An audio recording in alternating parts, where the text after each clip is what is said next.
মানুষ হয়ে উঠতে পারে। ভগবানের কাছে আমার একটাই প্রার্থনা, আমি যেন ওকে খুব ভালো মানুষের মতন মানুষ করে তুলতে পারি, আর সব দিক থেকে ভালো রকম শিক্ষা দিতে পারি।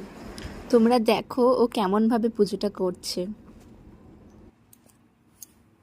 তাড়াতাড়ি বলো, দেরি হয়ে যাচ্ছে। ভীষণ কেটে পাচ্ছে।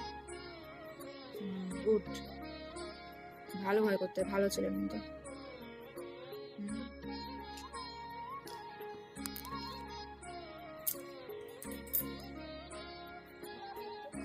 তাহলে তুমি দিতে হবে, তারপর লাস্টে খাবে।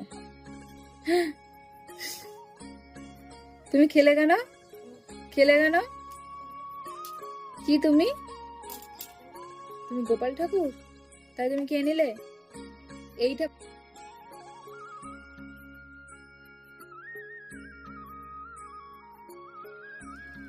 আর তো আগে এসো।